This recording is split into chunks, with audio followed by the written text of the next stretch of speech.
la senadora Patricia Mercado Castro, la senadora Néstora Salgado García, la senadora Josefina Vázquez Mota, la senadora Vanessa Rubio y Saskia Niño de Rivera, cofundadora de Reinserta.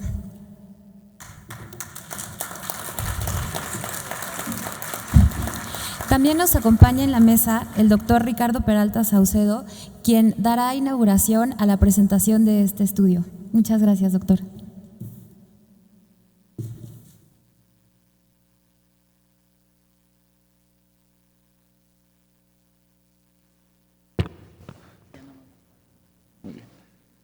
Muchas gracias, Saskia, muchas gracias, senadoras, por la invitación al Senado de la República.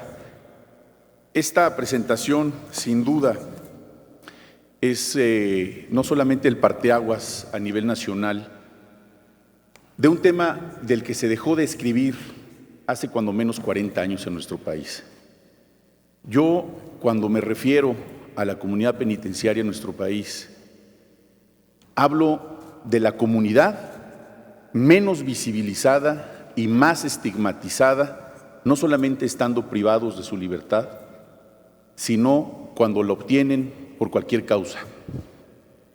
Es peor incluso en algunos casos aquellos que obtienen su libertad y tratan de reinsertarse a la vida común, porque al momento de querer obtener una actividad laboral, por el simple hecho de haber estado privados de su libertad en algún centro de reclusión, ya sea local o federal, en automático, el simple hecho de tener ese antecedente, son discriminados, tanto hombres como mujeres. Y el mismo caso sucede, por supuesto, imaginen ustedes, en el caso de los menores que han crecido con sus madres dentro de estos centros de reclusión.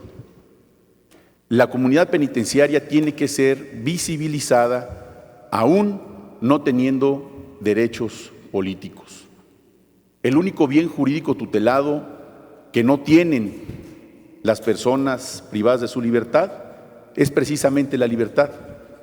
Pero estamos incumpliendo la Constitución en nuestro país en virtud de no cumplir con los elementos básicos de capacitación para el trabajo, de recreación, de cultura, de deporte y del propio trabajo que señala la Carta Magna.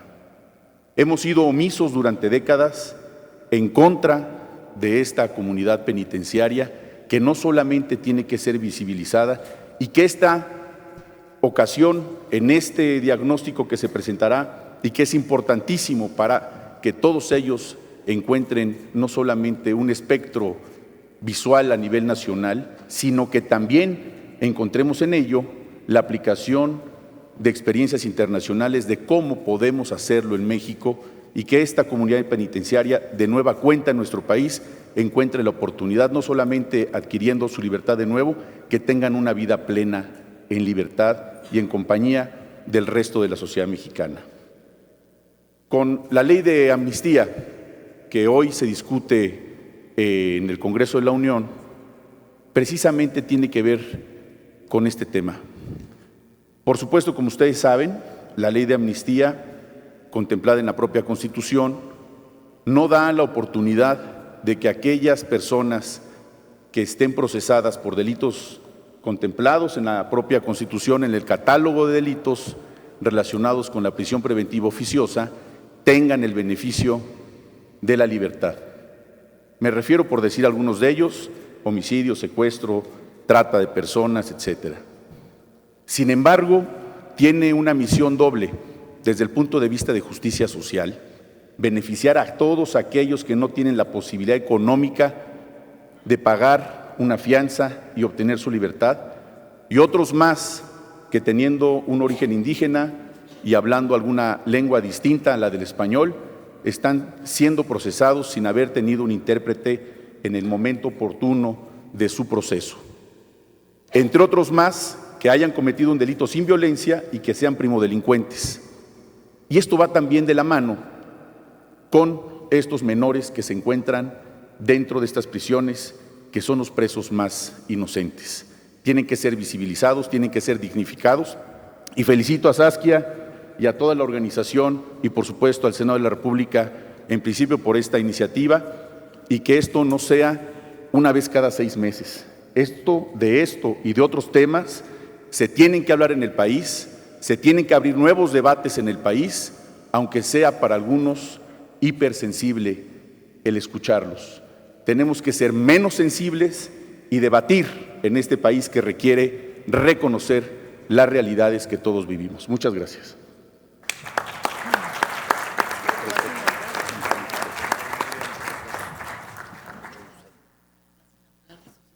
¿Sí?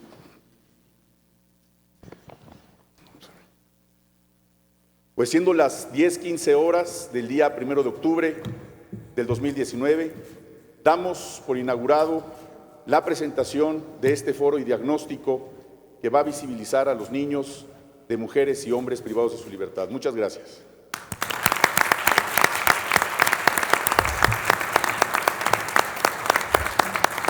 Muchas gracias, doctor, por sus palabras. Aprovechamos para dar la bienvenida al senador Miguel Ángel Mancera Espinosa. Bienvenido, doctor. A continuación, vamos a dar pie a la presentación del diagnóstico. Vamos a iniciar con un video y posteriormente con la presentación de los resultados por parte de Saskia Niño de Rivera, cofundadora y presidenta de Reinserta. Gracias.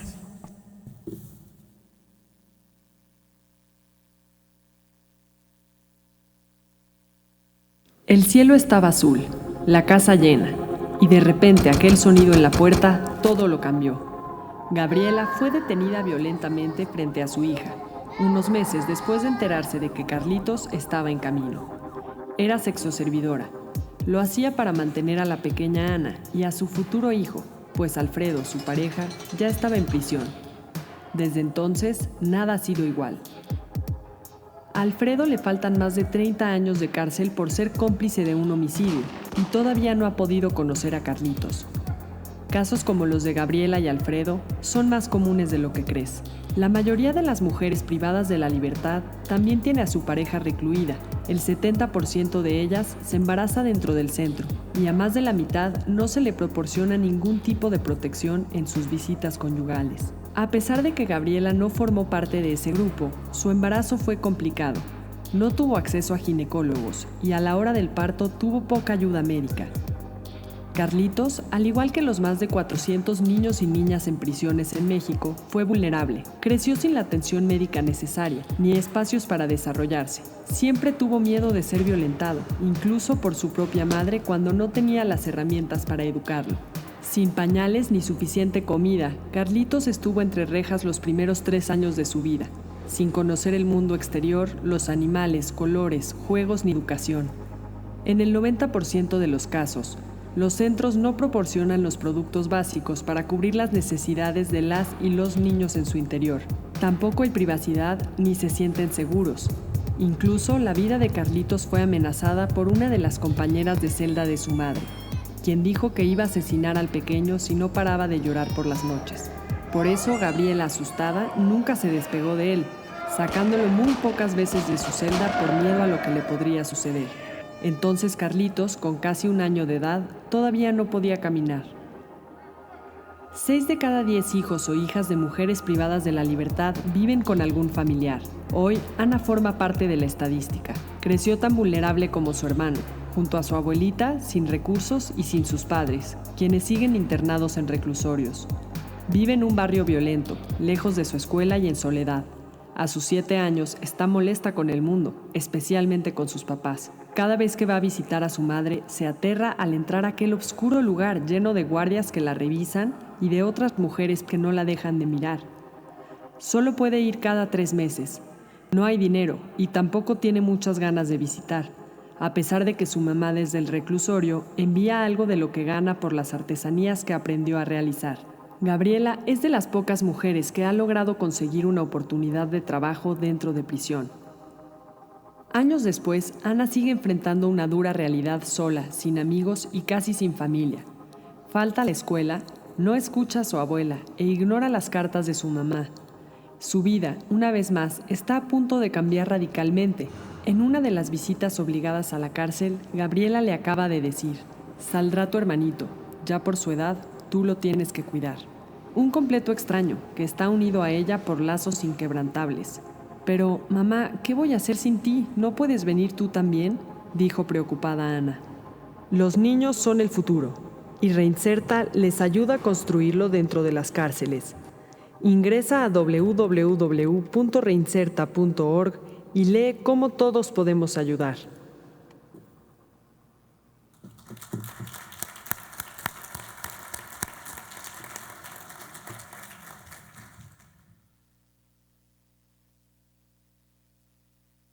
Muy buenos días.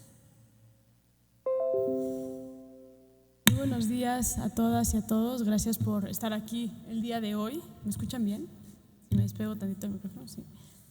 Muchas gracias por estar aquí el día de hoy. Gracias, Ricardo, por inaugurar este espacio, y gracias a los senadores y a las senadoras que hoy nos acompañan. Patricia, gracias por ayudarnos a organizar este foro. Y bien, me voy a tomar un par de minutos. De hecho, espérenme.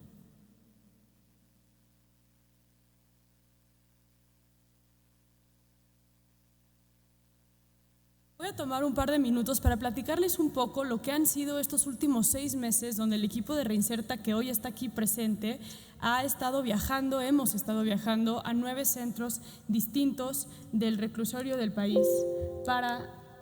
Disculpen, no les sé esto, pero… No. La siguiente, por favor. Ahí está.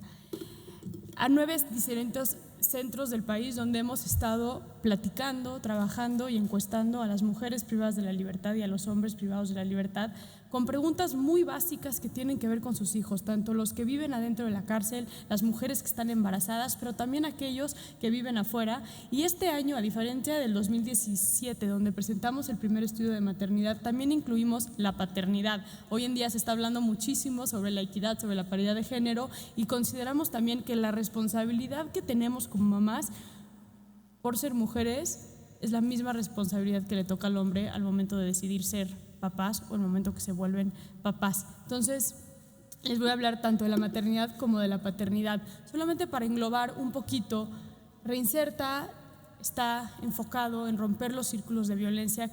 Estamos convencidos que desde el sistema penitenciario de nuestro país podemos romper los círculos de delincuencia. Desde la reinserción social, desde la operatividad de los centros, justa y segura, donde exista la reinserción social y donde existan los derechos humanos, pero también desde donde impactan los jóvenes que se encuentran privados de la libertad por haber cometido un delito, así como los niños que viven en la cárcel y los niños que visitan a su mamá, a su papá o a ambos constantemente dentro de la cárcel. Nos hemos enfocado en esos 2 modelos para poder entonces realmente hablar de la prevención del delito y de romper los ciclos de violencia. La que sigue, por favor. Bien, nada más un contexto rápido. Reinserta fue fundado por Mercedes, que aquí nos acompaña, por Fernanda, que también nos acompaña, en el 2013, y fue donde decidimos que íbamos a entrar al sistema penitenciario para, según nosotras, arreglar el sistema penitenciario. Obviamente, como sabemos, el sistema penitenciario tiene muchos obstáculos que no nos permiten que sea algo de la noche a la mañana, pero sí fuimos detectando ciertas urgencias. La primera urgencia que vimos fue la de la maternidad en prisión. Entramos a la cárcel y vimos niños corriendo adentro de la cárcel sin saber y sin haber hilado que, claro, cuando privas a una mujer de la libertad, seguramente hay un niño o una niña que está detrás de ese chiquillo o esa chiquilla, o bien están embarazadas o se embarazan estando en prisión. Fue ahí que trabajamos de manera muy dura para hacer lo que fue el anuario de los niños invisibles, espacio donde aquí también presentamos, de hecho Josefina estuvo con nosotros en la presentación de ese anuario, y gracias a los esfuerzos que se hicieron también por distintos senadores en este mismo espacio, pudimos desde Reinserta crear en la Ley de Ejecución Penal el primer apartado en la historia de México que habla sobre la reclusión con perspectiva de género, especialmente hablando sobre la maternidad.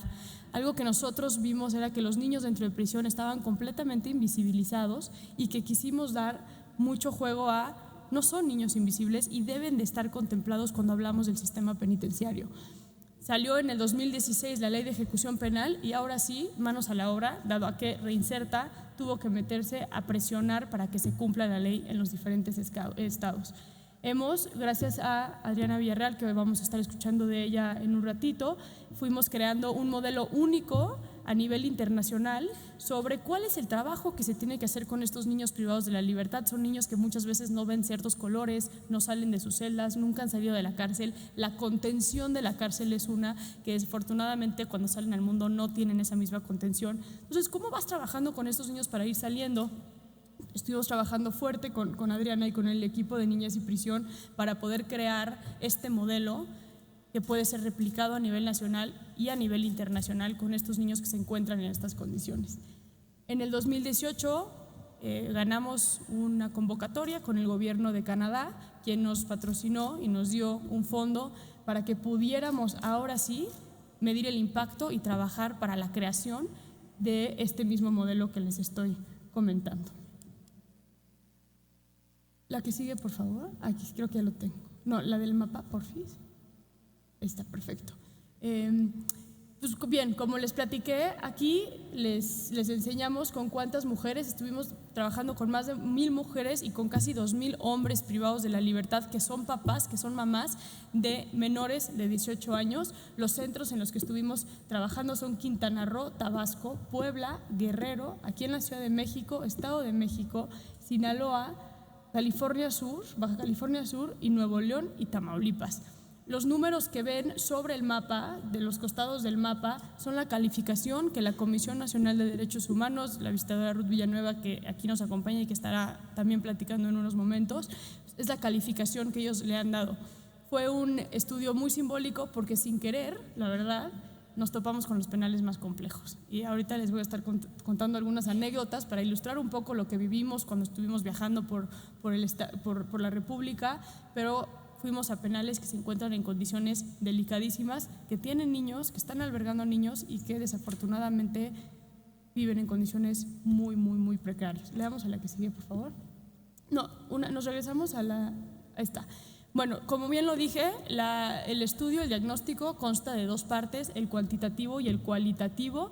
La fase cuantitativa tuvo que ver con una encuesta de maternidad que tenía que ver con 4 secciones dependiendo la realidad de la mujer. Entonces, al momento de que terminara una encuesta general con datos generales las mujeres, pasamos a preguntarle, cuántos hijos tenían menores de 18 y nos llenaban una encuesta por hijo, porque quisimos especializarlo mucho y no empaquetar a todos los hijos en una misma realidad. La realidad es que con mujeres privadas de la libertad, la marginación y la vulnerabilidad y muchas veces desafortunadamente la disfuncionalidad familiar está muy presente. Entonces, es que mi hijo que tiene 15 vive no sé dónde, pero el 12 vive el de 12 no sé qué y el de 4 que tengo aquí. Entonces tuvimos que dividir y sí personalizar por cada uno de los hijos con las mujeres. Las que estaban embarazadas también, las que habían tenido hijos privados de la libertad con ellas y ya habían salido por una cuestión de edad, y las que no habían dado a luz en la cárcel, pero bien sí eran mamás. Y bien, una encuesta única de paternidad, como les menciono. La paternidad fue un primer acercamiento a esto, pero estoy segura que el próximo año vamos a hablar mucho más a fondo de lo que es ser papá en la cárcel y esos obstáculos que confrontan. Y bueno, la fase cualitativa, en todos los grupos que viajamos a los estados, habíamos criminólogos, psicólogos, abogados, donde nos sentábamos, platicábamos y teníamos historias vivenciales de las mujeres y de los hombres privados de la libertad, donde nos pudimos dar cuenta de una manera muchísimo más real cuál era la realidad que se encuentran estas personas. Trabajamos con los funcionarios, que son las personas que están primero trabajando con las personas privadas de la libertad día con día, con los custodios, y también hicimos una cédula de condiciones estructurales. Como bien saben, la Ley de Ejecución Penal ya obliga a los estados que tengan reclusorios exclusivos para mujeres, y dentro de los reclusorios para mujeres tengan también espacios especiales en materia de maternidad y lúdicos para los niños. Entonces hicimos cédulas para ver qué estados cumplían con estos ejes y quiénes no. Ahora sí nos vamos a esta, perfecto. Les voy a dividir en 5 rubros el estudio, platicarles un poco, las estadísticas las tienen allá arriba. Yo voy a platicarles un poco de los obstáculos y de las cosas tanto buenas como malas que fuimos viendo durante el estudio. En materia de educación, consideramos que el enfoque más grande que el sistema penitenciario le ha dado dentro de sus centros ha sido al tema de educación. En su gran mayoría se han hecho alianzas con los centros educativos y las personas privadas de la libertad cuentan con el acceso de poder continuar sus estudios dentro de la cárcel. Desafortunadamente, con un promedio de la secundaria, sí nos dimos cuenta que la falta de estudios y el abandono escolar antes de entrar a prisión es un factor importante que lleva a las personas a terminar dentro de la cárcel, y que dentro de la cárcel desafortunadamente podría haber mucha más mejora. Hay muchos y muchas que no tienen acceso a los libros necesarios para poder presentar un examen. Hay muchos y muchas que ya están listos para presentar un examen de secundaria, de primaria, de prepa, sin embargo no van y se los presentan. Entonces durante mucho tiempo se pasan estudiando y se lleva a cabo esta especie como de simulacro de que sí hay clases, de que sí están estudiando, pero realmente el papelito como tal para que salgan y puedan tener la secundaria, la prepa y demás terminada, no lo tienen como tal. Muchas personas también pues no tienen acceso a esos documentos, entonces cuando entran a la cárcel, ¿hasta qué nivel educativo tienes? No, pues yo terminé la secundaria. ¿Dónde están tus papeles? No, pues no, entonces estoy estudiando primero de primaria otra vez.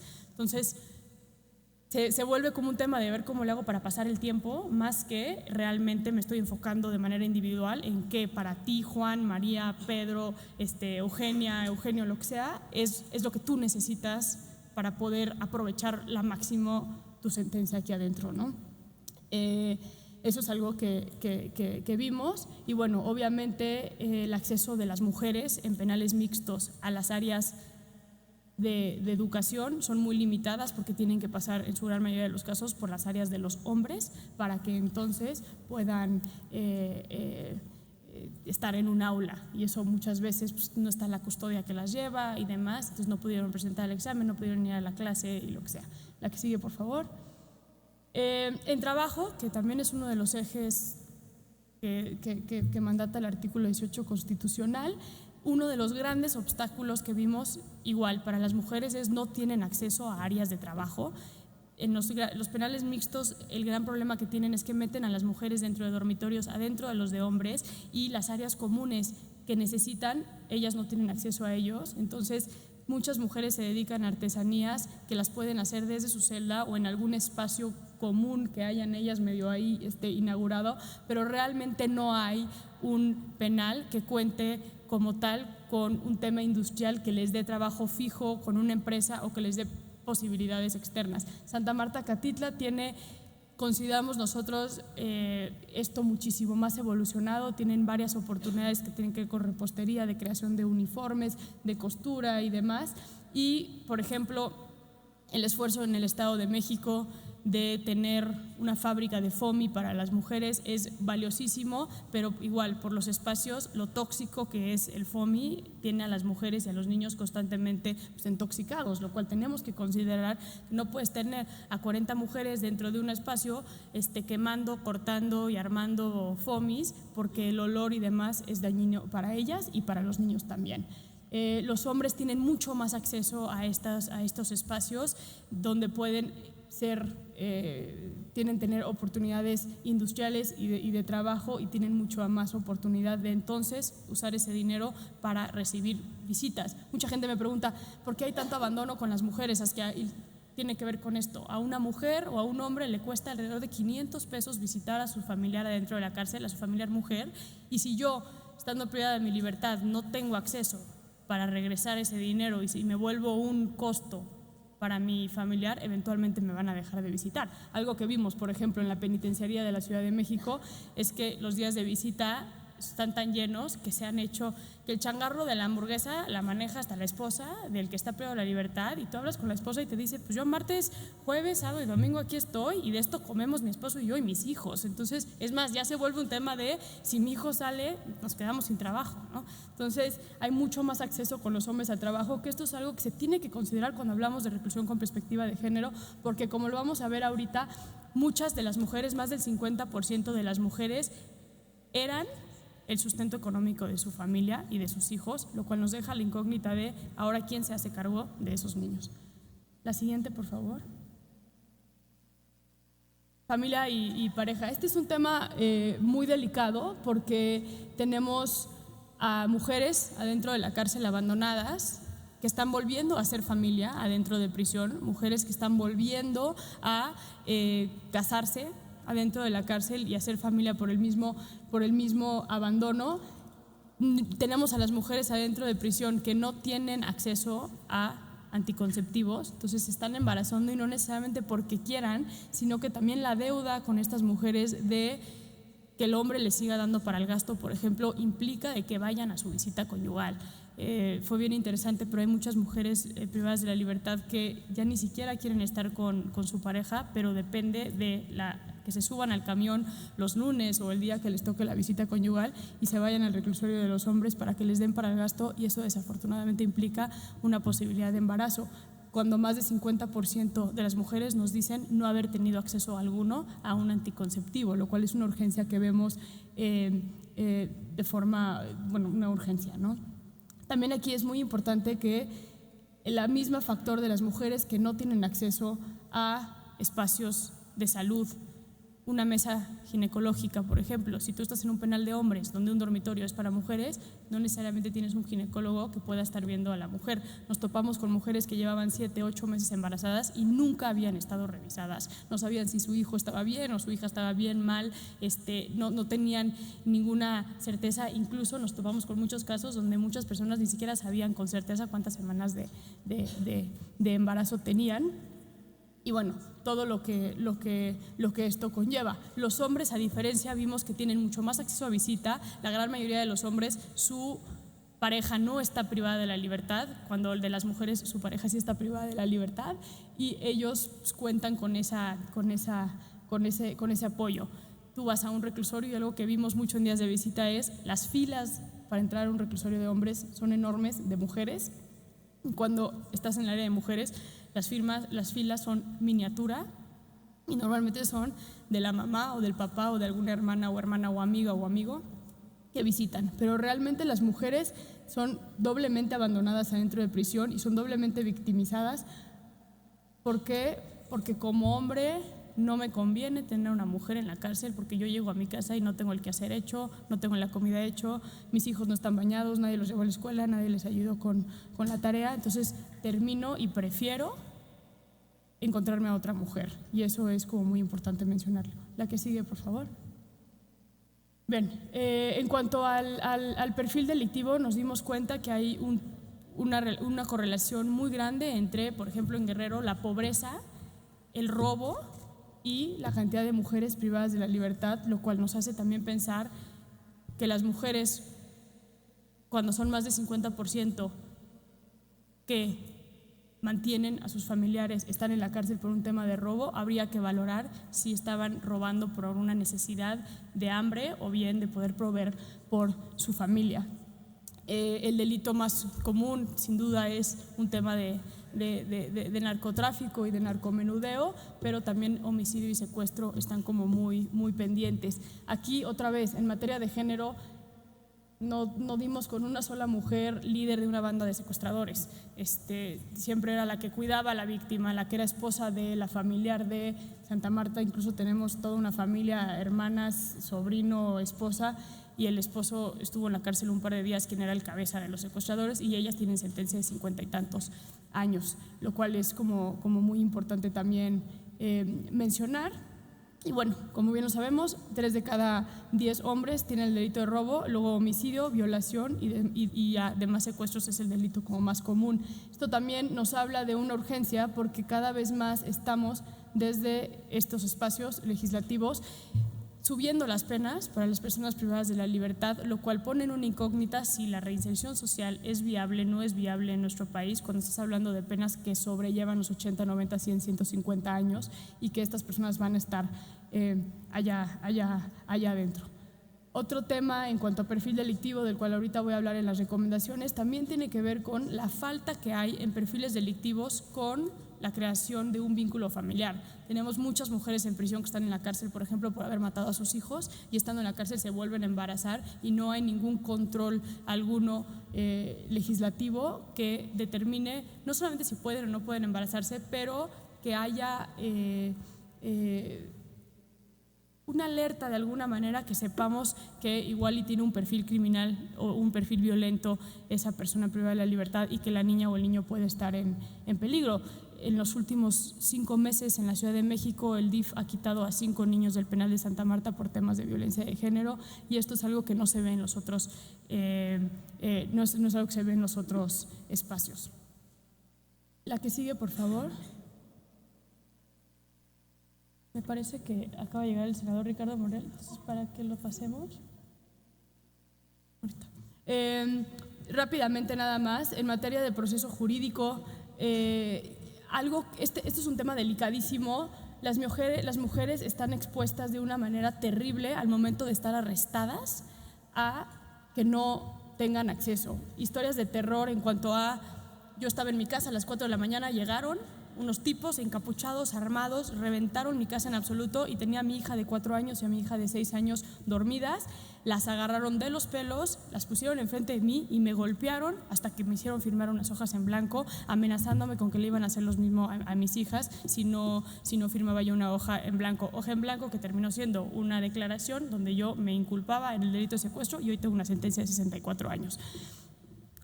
Otra mujer que igual caminando en la calle con sus 3 hijas, ni siquiera logró identificar de qué dependencia eran las personas que la arrestaron. Ella nada más se acuerda que se bajaron de 4 camionetas, unos tipos encapuchados, armados, la subieron a una camioneta, la golpearon, la amenazaron diciéndole que sus hijas estaban en la camioneta de atrás, la más chiquita teniendo 4 años y la más grande 9 o 10 me parece, esto en Tabasco.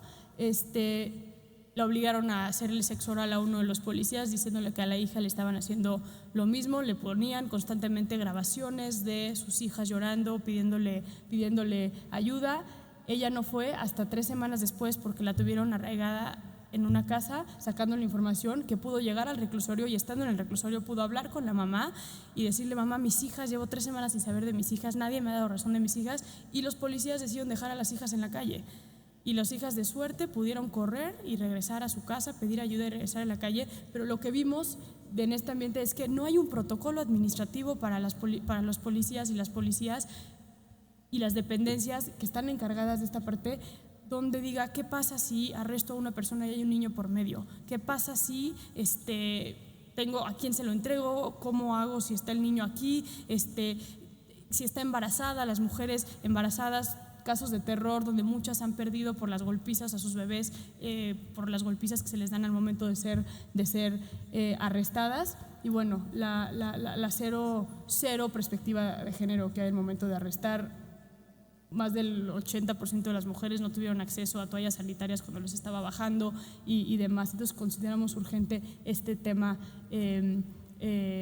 También los hombres, una realidad un tanto distinto porque siempre tenían ahí a una mujer, o bien los hijos no estaban con ellos como tal al momento de su arresto, pero sí muchas historias, demasiadas historias diría yo, de personas privadas de la libertad cuyos hijos ya tienen cierto trauma por haber visto lo que es que arresten de manera violenta a su mamá o a su papá, o que ellos mismos o ellas mismas sean usados para sacarle una declaración a los menores, a los adultos, a sus mismos papás.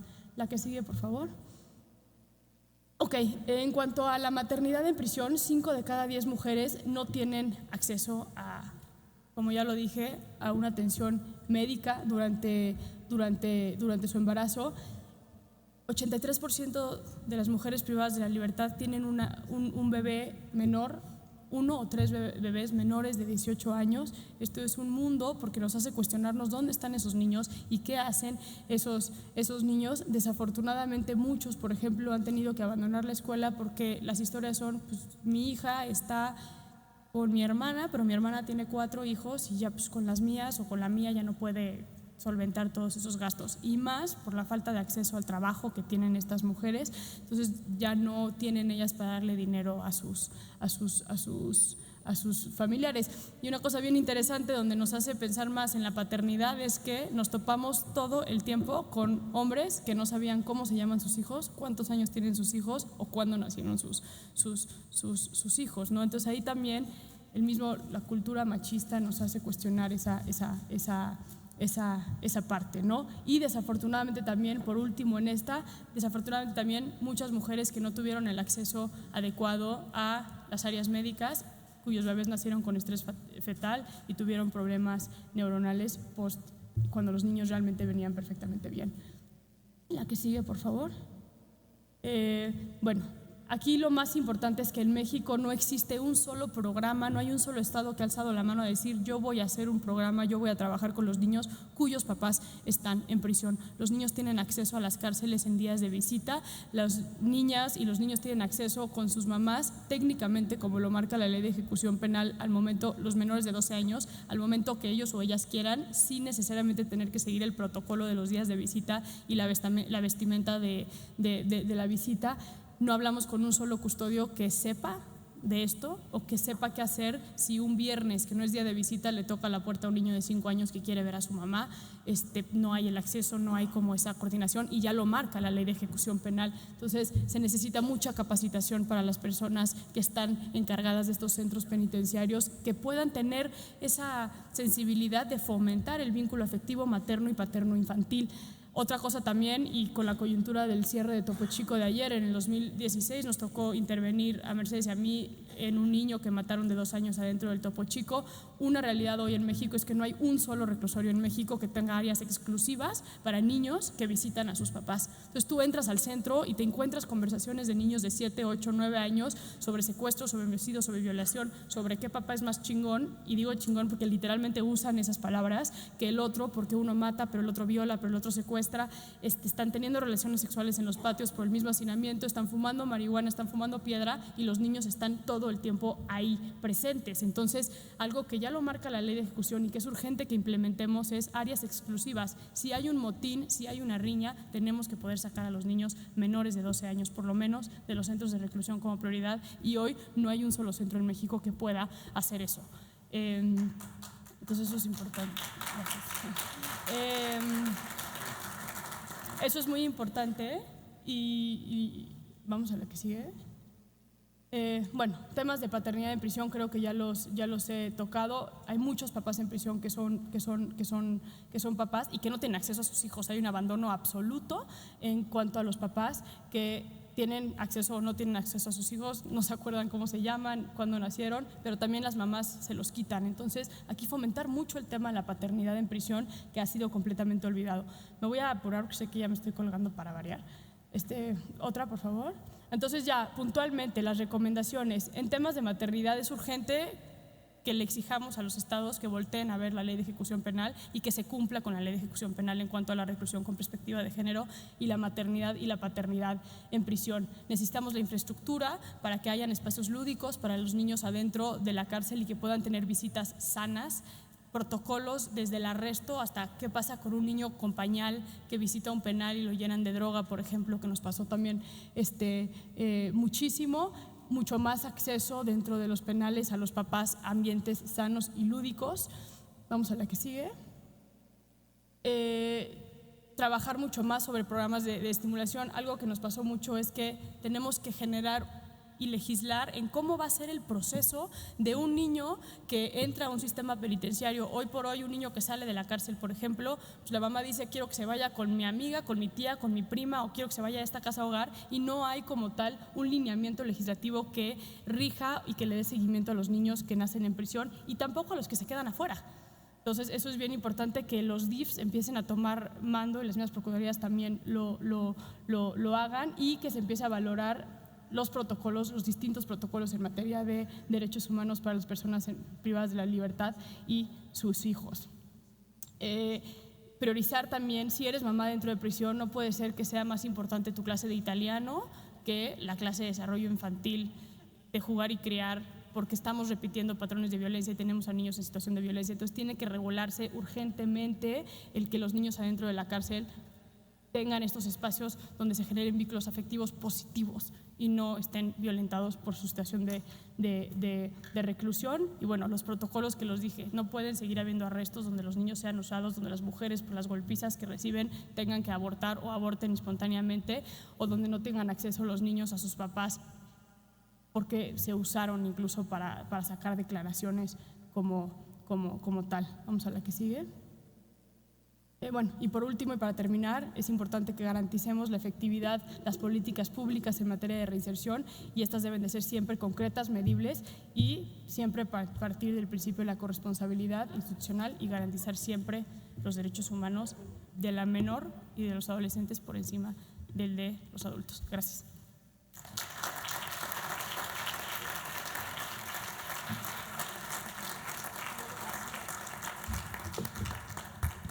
Muchas gracias, Saskia. A continuación, damos la bienvenida al senador Ricardo Monreal Ávila, presidente de la Junta de Coordinación Política del Senado de la República, quien nos dirigirá un mensaje. Gracias.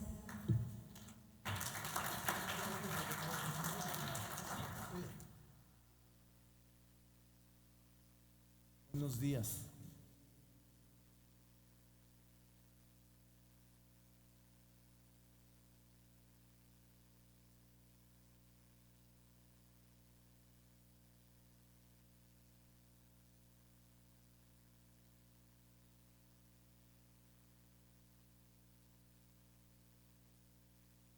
Bueno, una disculpa, ha sido una mañana particularmente complicada. Tenemos varios eventos en el Senado hoy, más bien muchos eventos, y se programan lamentablemente casi a la hora. Hoy tuvimos 4 eventos a la misma hora en la que nos demandan la presencia. Yo quiero felicitar este esfuerzo, esta presentación del diagnóstico de maternidad y paternidad en prisión. Hace tiempo conversé con esta asociación, me pareció muy importante, por eso fue que generamos las condiciones para que se celebrara aquí. Y llegué antes, no quise interrumpir, estaba escuchando la presentación de Saskia, muy importante, muy interesante, y queremos participar. Los datos que revela son muy expectantes. Yo creo que tenemos que hacer mucho en el Senado. Aquí hay legisladoras de primera, todas tienen un compromiso social, de todos los grupos parlamentarios, y creo que el diagnóstico que nos mostraron es una obligación prácticamente del Senado tomar decisiones. Quizá también el senador Mancera y Ricardo, que viene en representación de Gobernación. El senador Mancera es muy comprometido con estos temas y seguramente todos estaremos en esa posibilidad.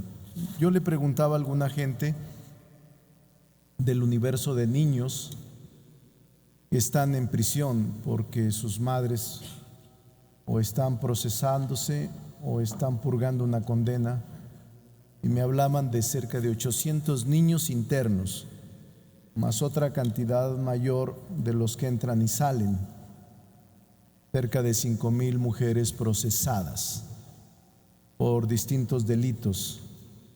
La mayor parte de mujeres procesadas son por delitos contra la salud, en sus distintas modalidades de siembra, cultivo, transporte de enervantes o de droga alguna. Cerca de 3,000 mujeres tienen esa condición de estar procesadas o condenadas por estos delitos que lamentablemente se han presentado. Ahora que se está discutiendo en Cámara de Diputados la ley de amnistía, uno de los universos que contempla beneficiarse es el de las mujeres que por falta de recursos económicos o por una condición de mala asesoría o mala representación jurídica están purgando condenas, o por extrema pobreza o miseria. Es un universo al que se va a beneficiar. Sí hay retos del sistema penitenciario, con la maternidad y la paternidad en prisión. Ahí tenemos mucho que hacer y por eso el auditorio está compuesto por colectivos, por personas que están vinculadas a la defensa de los derechos humanos, por integrantes de las comisiones en los estados o en el país, y por eso me alegra mucho que se haya generado esta condición. Quiero felicitarlas a todas, felicitarlas porque cuando me lo planteó Ana, la coordinadora del proyecto, no dudé en que se hiciera, porque es un esfuerzo que todos tenemos que participar. No podemos dejar solos ni solas a este proceso de resocialización de las personas que han estado privadas de su libertad y que requieren de nuestro respaldo y de nuestro apoyo. Es muy novedoso, de verdad se los digo, es muy novedoso lo que están haciendo. Cuenten con nosotros. Está Pati Mercado, está Nestora Salgado, Josefina Vázquez Mota, Kenia, está Nubia, están todas las mujeres que aquí, Vanessa, que nos presionan mucho. Son las que sacaron la paridad de género y son incansables, por no decir, casi aplicaron contra los hombres prácticas de terrorismo, pero sacaron adelante lo que quisieron, así es de que lo van a hacer muy bien, tienen aliadas y nosotros somos aliados de la causa. Está Miguel Ángel Mancera, que es aliado, Ricardo, que es subsecretario. Yo las quiero felicitar mucho. Bienvenidas a su casa, bienvenidas a discutir estos temas tan trascendentes para la vida del país. Enhorabuena, felicidades.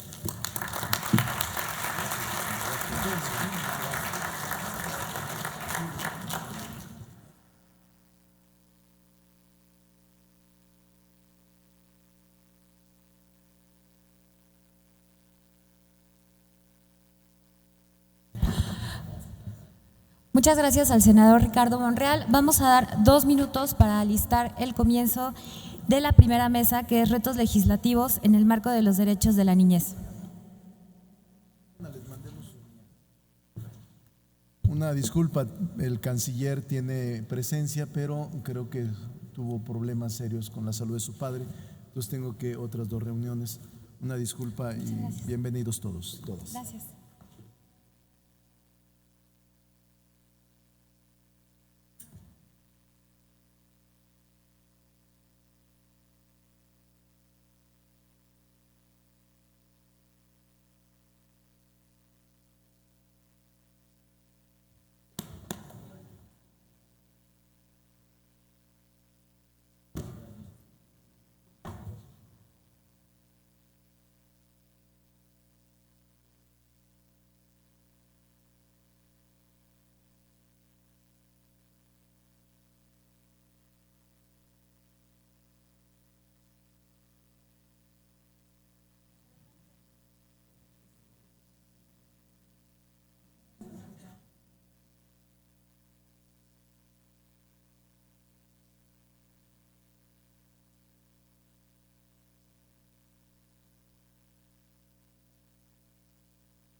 Ok, tomen asiento por favor. Vamos a empezar con la mesa número 2.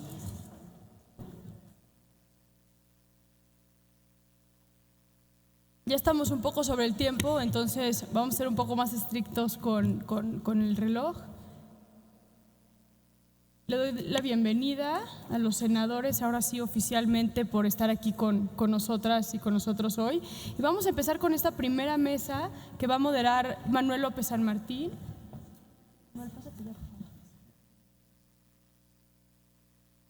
Nos falta Nubia y se fue Vanessa, ¿no? Ahorita, no, Vanessa no, ahora sí. Okay. Y vamos a dar ya, por favor, comienzo a esta mesa que tiene que ver con los retos legislativos, con la niñez y los jóvenes en México. Agradezco al periodista Manuel López San Martín, quien estará moderando la mesa de hoy, y agradezco a las senadoras y a los senadores, Ricardo también, por acompañarnos en esta mesa. Tendremos un espacio de moderación y luego pasaremos a preguntas y respuestas si hay, y luego pasaremos a la siguiente y última mesa de hoy. Gracias. Buenos días a todos, a todas por estar acá. Si les parece, hagamos más que posicionamiento, si les parece, hagamos una conversación, un diálogo entre todas y todos ustedes para que vayamos poniendo los puntos, no solamente que más destaca este estudio, este diagnóstico presentado, sino también los retos, lo que podemos ver hacia adelante, en dónde estarían y si de aquí podemos salir con algún compromiso. Creo que sería ideal, ¿no? En términos de a qué ley hay que meterle la mano, en dónde valdría la pena visibilizar en términos legislativos a esta población que es vulnerada y vulnerable y que a veces en las normas jurídicas no aparece como tal. Yo les agradezco a todas y a todos. Miguel Ángel Mancera, coordinador del PRD en el Senado. Gracias, Miguel. Senador, gracias por estar acá. Josefina Vázquez Mota, Josefina, gracias, senadora. Ricardo Peralta, subsecretario, gracias, Ricardo. Saskia, bueno, ya todos la conocen y la escucharon. Patricia Mercado, senadora, gracias. Néstora Salgado, muchas gracias, Néstora. Kenia López, gracias, Kenia, senadora por el PAN. Bueno, comencemos, vamos en orden, si les parece. Les pido que no se extiendan demasiado cada uno de ustedes para que realmente logremos esta conversación. Y la senadora Nubia Mayorga por el PRI. Gracias, senador Mancera. Miguel, empezamos contigo, si te parece. Qué bueno, qué afortunado. No venías preparado. Me da mucho gusto saludar a todas mis compañeras, felicitar a Saskia por esta convocatoria y saludar al señor subsecretario también, agradecer su presencia, a Manuel. Y es muy interesante el tema que hoy se plantea. Yo voy a dejar una inquietud nada más para la reflexión. Veo que hay expertas y expertos aquí en temas penitenciarios, que me da mucho gusto saludar a la doctora Ruth Villanueva, entre otras organizaciones de la sociedad civil. Nosotros estamos planteando una iniciativa de reforma, entrando en materia, en la cual hablamos de la prisión domiciliaria. Actualmente la prisión domiciliaria se puede conceder cuando una persona tiene 70 años o más, cuando se está con una enfermedad terminal, con una enfermedad grave, o cuando una mujer está embarazada o cuando se está en periodo de lactancia. Lo que nosotros estamos planteando es que también esto se pueda ampliar a las jefas de familia. Sé que es un concepto que se tiene que pulir y que se tendrían que analizar los supuestos, pero de lo que acaba de presentar precisamente Saskia, me parece que se desprende un nicho de posibilidad muy importante. Esta iniciativa la tenemos ya presentada, estamos hablando de un universo que de las más de 10,000 mujeres que están en prisión, podríamos estar hablando de 2,000 que serían casos de análisis para este asunto, estableciendo quizá algunos otros parámetros, pero estaremos hablando de esas mujeres jefas de familia, en donde incluimos, por supuesto, las que tienen el cuidado de sus hijos, hijas, o bien que realizan pues el cuidado de personas que no necesariamente tendrían que ser sus hijas o hijos. ¿Qué se causa más daño o qué causa más daño si esa prisión preventiva en reclusión o una medida cautelar sustitutiva que está prevista en la ley para otros supuestos y que no veríamos el obstáculo para que pudiera estar también previsto ahí? Además de otros retos legislativos, hay que hacer desde adecuaciones al lenguaje, ¿no? Si hoy leemos lo que dice el artículo 18, pues habla solamente del sentenciado y de los beneficios para el sentenciado, habla del sistema, pero del sistema de reinserción para los que son sentenciados, es decir, solo la ley de ejecución es la que vuelve a tocar los derechos de las personas en prisión preventiva, pero no viene desde el marco constitucional. está solamente en la otra parte. Y casi estamos hablando de un 50%, no es un tema menor, estamos hablando de un 50% en el caso de las mujeres. Me llama la atención también en estos resultados que más de un 25% sea por secuestro. Comparto la perspectiva de que obviamente tendrían que ser auxiliares, no son autoras directas, no son autoras ni coautoras, pero la responsabilidad, dado la gravedad que tiene esta ley, estas disposiciones en materia de secuestro, pues les alcanzan para sentencias muy, muy altas en todo caso. Entonces, dejo ahí esa inquietud nada más para poder continuar con los demás temas y felicito de nueva cuenta la organización de este importante foro, que ojalá tengamos conclusiones que vayan directamente a nuestro sistema jurídico. Tomo nota y las vamos incorporando ahora a la conversación. Josefina Vázquez. Sí, muy buenos días, muy bienvenidos. Querida Saskia, muchas felicidades nuevamente a ti, a todo el equipo de Reinserta y a todos quienes han hecho posible este encuentro, que realmente nos obliga a una acción legislativa inmediata. Yo quiero compartir que ya en su momento hemos presentado una iniciativa, lo hice junto con la senadora Verónica Martínez del Grupo Parlamentario del PRI, justamente para reformar esta Ley General de Derechos de Niñas, Niños y Adolescentes, así como la Ley Nacional de Ejecución Penal. Fundamentalmente, ¿qué estamos buscando con esta iniciativa? Por un lado, parte de lo que aquí se plantea, medidas de protección especial para este grupo que debe ser considerado como un grupo de alta vulnerabilidad en las condiciones que se encuentra, y también para que se garanticen derechos de niñas y niños en materia de acompañamiento psicológico, tanto durante su estancia como cuando salen de prisión estos niños, es decir, cuando van al reencuentro de algún familiar o tienen que cambiar su condición de vida, y que reciban la atención pediátrica, la alimentación, espacios adecuados para su recreación y actividades didácticas. Esto ya es una realidad, es una iniciativa que hemos presentado, pero que claramente resulta insuficiente frente al diagnóstico que hoy se está dando a conocer. Por lo tanto, de manera muy concreta quiero añadir algunas otras propuestas legislativas, y la asesoría de Reinserta y los especialistas que están aquí son muy importantes. Yo les pido particularmente su ayuda y su acompañamiento para la Comisión de los Derechos de la Niñez y de la Adolescencia, que realmente tenemos un compromiso y queremos hacerlo de la mejor manera posible. En este sentido, me parece que es fundamental reformar la Ley General de Niñas, Niños y Adolescentes para reconocer esta situación de vulnerabilidad de manera muy clara, que no deje lugar a dudas. Saskia ha destacado la ausencia de programas, prácticamente tenemos un desierto en este sentido, por lo tanto creo que es inmediato la creación y la ejecución de programas que garanticen estos derechos, este pleno desarrollo. El derecho al juego, que se vuelve fundamental. Recuerdo ahora una doctora muy reconocida en derechos humanos, una gran doctora de la UNAM, que habla de la importancia del juego y dice: cuando los niños juegan, aprenden en gran medida las reglas de la vida, porque primero se tienen que poner de acuerdo a qué juego, luego tienen que poner las reglas del juego, luego tienen que aprender que se pierde y en esa pérdida está el desarrollo de la resiliencia, y luego también se gana y está el desarrollo de la solidaridad. Tenemos que garantizarles sus derechos a la salud, a la no estigmatización. Saskia pone sobre la mesa, yo no lo había contemplado, pero el derecho a las propias madres y padres trabajadores de la certificación de sus estudios, de que puedan tener este derecho garantizado, y evidentemente el de los niños, que son muchos: la nutrición, el desarrollo físico, un ambiente libre de violencia. Y quiero apuntar 3 más de manera muy concreta. Creo que nos urge un esquema de coordinación para verificar que esto empieza a suceder, es decir, que no solamente sean expresiones o actos de buena voluntad, sino una verificación que tendrá que coordinarse con los estados, con los municipios seguramente, y otros órdenes de la sociedad.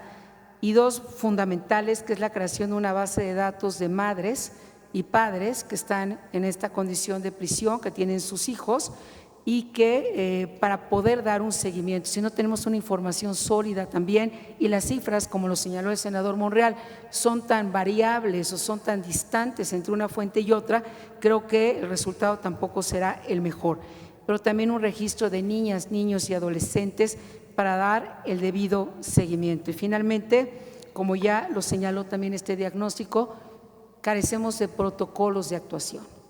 Protocolos cuando se tiene que detener a una madre o a un padre. Aquí señala el diagnóstico que el 35% de las madres que han sido detenidas ha sido delante de sus hijas o de sus hijos, y el 16%, según recuerdo, de los padres ha vivido o ha enfrentado esta misma situación. Terminaría con dos apuntes muy rápidos. Es claro que en una cultura patriarcal, sin desestimar a los padres en prisión, que aparte felicito que se hayan incluido en este estudio, porque creo que es mucho más lo que tenemos que saber y que aprender, el abandono a las madres es enorme. Yo no solamente admiro y respeto y quiero muchísimo a Saskia, pero por tu labor y por todo el equipo que ha sido tan valiente y determinado, pero tengo la fortuna de tener en casa a una hermana que ha dedicado 20 años de su vida a trabajar en las prisiones. Vive gran parte de su vida entre la penitenciaría y la cárcel de mujeres, y de ella he aprendido lo que se vive dentro de esas rejas. Es decir, creo que tener a alguien en casa que se dedica a esta causa nos enseña que muchas mujeres, como me lo ha dicho mi hermana Lupita, reúnen la poca comida que les dan para que el día de visita ellas puedan mandarla a sus familias, o lo poco que pueden ganar, que son muy pocas las que pueden ganar, guardan nada para ellas, y lo poco que pueden generar será siempre para alguien más, porque en esas mujeres nunca desaparece la conjugación del verbo nosotros. No eres tú o no soy yo, siempre hay una comunidad que acompaña aún desde la prisión la vida y la realidad de estas mujeres. Por lo tanto, que nos quedamos con muchas tareas, les pedimos a todos ustedes su colaboración, su apoyo y su acompañamiento, pero de entrada ya está esta iniciativa de ley que hoy, insisto, se ha quedado corta y que tendremos que complementar de manera determinada, y cuenten, porque aquí está esta mesa, que seguramente serán por unanimidad, que seguramente las haremos conjuntamente todos los grupos parlamentarios. Gracias. Gracias. Gracias a la senadora Josefina Vázquez Mota. Déjame brincarte, subsecretario, y seguimos escuchando a la senadora, si te parece, y cerramos contigo esta primera ronda. Hasta ahora lo que ha dicho el doctor Mancera, esta perspectiva de género necesaria, también fundamental, hasta en el lenguaje, en la manera en la que están escritas las leyes, y esta urgente necesidad de reformar la Ley General de Niñas, Niños y Adolescentes de la que habla Josefina Vázquez Mota. Patricia Mercado. Patricia, senadora. Sí, muchas gracias. Pues primero reconocer ese trabajo de Reinserta. Yo también como secretaria de Gobierno en la Ciudad de México, aquí con el senador Mancera, pues ahí conocí a Reinserta con su trabajo, su compromiso, su experiencia y su conocimiento. O sea, es decir, la evidencia es la que la lleva a esta organización y a Saskia, es hacer las propuestas como más adecuadas en términos legislativos y en términos de política pública. Así es que pues reconocer, creo que no hay que inventar el hilo negro, aquí está, tienen un diagnóstico el año pasado sobre la maternidad, ahora un diagnóstico sobre paternidad y maternidad, que me parece muy importante porque quienes están en prisión sobre todo son los hombres. El 90%, 95% de la población que está en reclusión son hombres. ¿Qué pasa con los hijos? Ellos, por supuesto, no tienen niños con ellos porque no son los que paren las criaturas. Sin embargo, efectivamente, el 80% de la población de hombres en prisión tienen hijos menores de 18 años. ¿Qué está pasando con esos niños afuera? Y me parece que ahí propuestas de Reinserta tienen que ver con el antes, el durante y el después, para poder atender, digamos, a toda esta población que es vulnerable, que está, digamos, de alguna manera relacionada con una realidad que ya nos decía ello, qué pasa con los niños cuando llegan a los centros penitenciarios, cuando van a visitar a sus padres y a sus madres. Pero digamos, estamos también, me parece importante esto de tomar el tema de los padres. Son muchos los niños que van, son 3, 4 días de visita. También, digamos, se plantea como cuando alguien entra a prisión, la familia entra a prisión, o sea, son 4 días de visita de mujeres, de niños, y esos centros penitenciarios no tienen estos espacios adecuados para que esos niños y niñas se pasen ahí el día, el martes, el jueves, el viernes, el sábado, digamos, se pasen ahí el día realmente en buenas condiciones para ellos y ellas, y no se enfrenten a esto que decía Saskia, ¿no? La plática de, pues yo soy más machín que tú, yo secuestré, yo maté, yo asesiné, quién sabe, lo seguimos haciendo. O sea, es una situación muy complicada, y creo que nos lo está poniendo muy claramente en la mesa este diagnóstico para tomar decisiones. Entonces me parece que va increciendo, digamos, este conocimiento y las recomendaciones que nos da, que algunas son de política pública, no legislativa, pero como Congreso pues tenemos la posibilidad de exhortar, de hacer puntos de acuerdo para que las autoridades responsables puedan hacer esto que se plantea, protocolos, tal, y una infraestructura penitenciaria que tome esto en cuenta. Y también, por supuesto, reformas legislativas, porque también es impresionante cómo tenemos al adolescente en una comunidad de tratamiento de adolescentes, su mamá está en prisión, su papá está en prisión, su tío, su abuelo, o sea, son situaciones donde es muy difícil. Si el Estado no entra para romper estas historias de criminalidad, si no entra fuertemente, bueno, pues estos niños viven, y sobre todo los niños, pero también podemos tener casos de niñas, digamos, viven en esta situación. Entonces me parece que lo que nos están planteando es muy serio, y hay que tomarlo para a partir de ahí dirigir nuestro trabajo. Efectivamente, en este momento lo que tenemos ya es esta ley, esta propuesta legislativa que presentaron Verónica Martínez y Josefina Vázquez Mota, que la estamos trabajando en la Comisión de Niñas, Niños y Adolescentes, y me parece que ese es, digamos, que responde a una parte de este diagnóstico que incluso, bueno, también Reinserta la conoce y ha dado, digamos, el visto bueno sobre el tema. Me parece que nuestra visión sobre este tema, y creo que se está poniendo como parte de la posibilidad de la pacificación de México, sí es menos cárcel. O sea, ¿cómo le hacemos para que menos gente llegue a la cárcel? Y creo que hay muchas perspectivas. Una de ellas, la ley de amnistía, sin duda, digamos, esta nos va a ayudar, porque muchas de estas mujeres están ahí pues por delitos que realmente, si salen, no son un peligro para la sociedad, para los ciudadanos, y podrían estas madres vivir, como decía el doctor Mancera con esta iniciativa, vivir en reclusión, pero en sus domicilios, digamos, cuidando a sus hijos, hijas. Y si entran a prisión, creo que un tema también que se plantea es, digamos, mujeres que entran a prisión teniendo un bebé de 15 días, de un mes tal, tienen que entrar con sus bebés. O sea, tenemos que proteger este vínculo, ¿no? Pero por supuesto tenemos que garantizar que al interior de las prisiones pues existe la infraestructura y existen las mejores condiciones, que eso es lo que nos plantean: condiciones de trabajo, condiciones de estudio, condiciones de juego, todo lo que eso significa para romper estas historias de familias, digamos, que están con esta constelación encima de ellas para seguir delinquiendo. Y finalmente, a salir. A mí una de las cosas que me preocupa de la ley de amnistía es cómo se les abre la puerta, salgan, y luego, o sea, ¿no? ¿Y a dónde me voy? ¿Y qué hago? O sea, creo que esto es algo que tenemos que ver. O sea, si no hay procesos de reinserción, y también en la propuesta legislativa hay, ¿no? Por ejemplo, hacer programas que los niños y niñas, hijos de personas, hombres y mujeres que están en prisión, tengan programas prioritarios, que visibilicen que necesitamos ir por ellos, darles becas, que estudien, estar cerca, como decía Saskia, ¿no? Como que no hay ningún tipo de seguimiento, y la reinserción es muy importante. Me parece que tenemos que pensar, yo lo hablé, pero ya demasiado tarde, con el secretario Alfonso Durazo y con la secretaria Olga Sánchez Cordero, de no separar prevención de reinserción.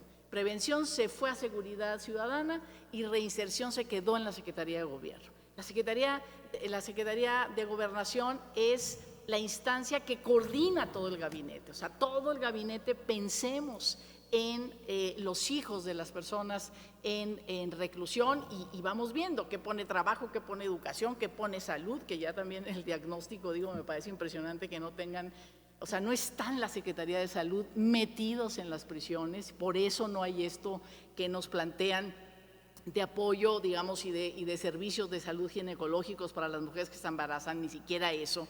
Entonces, ¿qué pone cada uno? Y esa es Gobernación quien manda, digamos, quien coordina. Entonces, al haber separado prevención de reinserción, porque finalmente pues es un círculo, ¿no? O sea, previenes, reinsertas, reinsertas, previenes. Me parece que es algo que tenemos que discutir. En ese momento ya era como muy tarde, muy avanzado el tema, pero bueno, ¿no? Las reformas legislativas, digo, uno puede seguirlas pensando, haciendo según la experiencia. Entonces, bueno, pues de verdad todo el reconocimiento y me parece que hay que tomar eso y creo que aquí estamos mujeres efectivamente y hombres comprometidos con esto desde el Senado y con gran capacidad de influencia en nuestras fracciones parlamentarias para que realmente sucedan los cambios que nos propone Reinserta. Muchas gracias. Gracias, senadora.